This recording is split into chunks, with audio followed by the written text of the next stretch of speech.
उफ्रा बिसायख'थिया दिनै 28 नं गसाइगाव बिधानसभा बियाबाव जाफुंबाय। गावनि बेसेनगोसा भटखौ होनानै गोजोननाय मोन्दों जिरन बसुमतारिया। दिनै खासियाबारि गोजौ फरायसालियाव मित्रजोतनि बिजाथि जिरन बसुमतारि बिथाङा गावनि बेसेनगोसा भटखौ गावनो होनानै गोजोननाय मोन्दों होननानै फोरमायदों आरो रायजो राजाफोराबो गावनो भट होनानै देरहासार खालामगोन होननानै फोरमायदों आरो देरहागोनखौ गेदेर फोथायनाय दं होननानैबो फोरमायबावदों। आङो गिबियावनो जोंनि 28 नम्बर समस्तिनि रायजो राजाफोरखौ आङो गोसो गोरबोनिफ्राय गोजोननायखौ बावहरग्रोदों बिथांमोननिसिम। मानो होननानै बुङोब्ला दिनै जोंनि उफ्रा बिसायख'थिनि भट दाना दिनै स्टार्ट जाबाय आरो आङो गिबियावनो आं जे सेन्टाराव होयो बाव फैनानै गिबिसिन भटखौ आङो बाव होनाय जाबाय आरो आं जोबोद गोजोननाय मोन्दों। रायजो राजाफ्रा जोबोद सान्तिपूर्ण भाबैनो बिथांमोना लैहोर फैनानै फुंनिफ्रायनो भटखौ प्रदान खालामबाय आरो बेनो मोनसे फोरमान जादों जे दिनैनि तारिखआव आं मित्रजोतनि सासे बिजाथि हिसाबै बेनिफ्राय जे आङो गोबां भट लानानै देरहालांगोन बे रोखा जादों। मानो होननानै बुङोबा बाव गुबुन इसु गैया। बाव सरकारा जोंना मोननैबो दंखायो। स्टेटआवबो जोङो मित्रजोतनि सरकार दं आरो जोंनि बे बिटिआरआवबो मित्रजोतनि सरकार दं।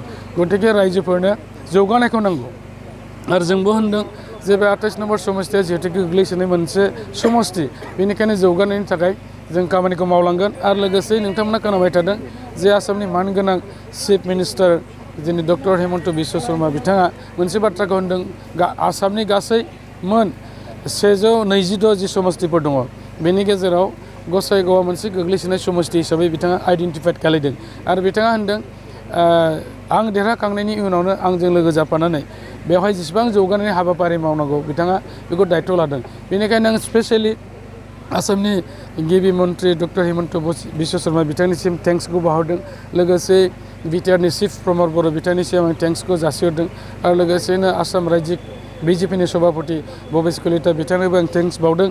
लोगोसेयैनो जोंनि क'क्राझार डिस्ट्रिक्टनि गार्जेन मिनिस्टार हिसाबै बिथाङा खामानि मावगासिनो दं अशोक सेंगेलजी आरो आसामनि सासे गोख्रों केबिनेट मिनिस्टार इउजि ब्रह्म सारजों लोगोसे जोंनि बिटिआर काउन्सिलनि EM गासैखौबो लोगोसे जोंनि मित्रजोतनि दैदेनगिरिफोरखौ मानो होननानै बुङोबा बिथांमोना गामि हाबनानै रायजो राजाफोरजों फेस टु फेस सावरायदों जे बेनि जेंनाया मा। रायजो राजाफ्राबो फोरमायदों जे जोंनि गसाइगाव बियाबनि जेंनाफ्रा मा जानो हागौ बेखौ फोरमायखांनायनि उनाव जोंनि गासैबो दैदेनगिरि बिथांमोनहा मोनसे बाथ्राखौ होनदों थारैनो बेवहाय जौगानायनि खामानिखौ मावनांगौ। गोबां जायगायाव गोबां ओनसोलफ्राव दिनैसिमबो मोब्लिबनि जे गोहो बेबो सौहैयाखै आरो लोगोसेयैनो लामा लान्दोआबो मोजां जाजोबाखै। गतिके स्पेसियेलि बाव नोजोर बोनानै खामानि मावनो नागिरदों। गतिके आं मिजिंथिदों रायजो राजानि जे हास्थायनाय बेखौ आङो निस्सय सरकारनि आरो दैदेनगिरिफोरनि हेफाजाब लानानै निस्सय मावनो हागोन। नैबे साराय बोसोराव गोबां हाबाफारिखौ आं लानो हागोन होननानै मिजिंथिदों। दा रायजोफ्रा बेवहाय फोथायनाय मोननानै दिनै आंनि नामाव बिथांमोना भटखौ प्रदान खालामदों आरो खालामगोन आरो आं गोबां बे भटानाव आं देरहानो हागोन होननानै आं दिनैनि थारिखआव रोखा बुंनो हायो। आंहा गेदेरथार मोनसे फोथायनाय दं बे जोंनि भट सेन्टारल' नङा जोंनि सारा बे गासै 28 नम्बर समस्तियाव जेसेबां भट सेन्टारफोर दङ बेवहाय रायजो राजाफ्रा जिहेतुके जोबोद खुसि गोजोननायजों सान्तिपूर्ण भाबै भट होदों। थारमाने बे फोरमायनाय जादों सरकार दोलोआव थानानैनो सरकार दोलोनिनो बिजाथिनो एबा आंनो बिथांमोना भट होनो ओंखारदों।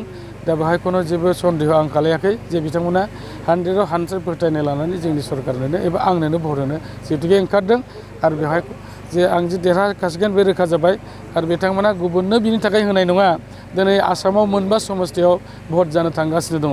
बेनि गेजेराव जे मोनथाम समस्ति हरैहाय आपार आसामाव दङ बे समस्तिया मा जादों जाय बिथांमोनहा कंग्रेसनि MLA खामोन जाय बिथांमोना AIUDFनि MLA खामोन बिथांमोनानो दिनै सरकार दोलोआव फैबायब्ला रावबो फोथाया जे बेवहाय बिर'धिया थांनानै बाव हारसिङै स्टेन्ड खालामहैनो हागोन। देरहाखानानै फैदोंबा आरो देरहायै थांनायफ्रा बाव मा खालायनो।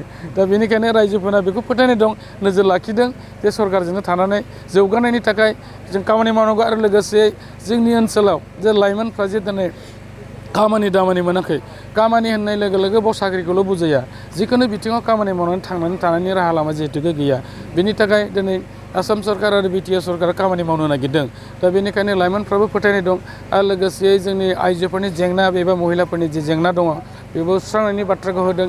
आरो लोगोसेयैनो जोंनि जे आबादारिफोरनि जेंना आरो गोबां जेंनाफोरखौ सुस्रांनांगौनि सार्थआव दिनै सरकारा जिहेतुके आसनिफोर लानानै आवगायदों बेफोर आसनिफ्रा जोंनि रायजो राजाफोरनि थाखाय जौगानायनि आरो जोबोद गोनांथार बेनिखायनो सरकार दोलोजोंनो थानानै बिथांमोना भटखौ होगोन आरो मोजांथारै गोसो गोथारै बिथांमोना खामानिखौ मावबोदों।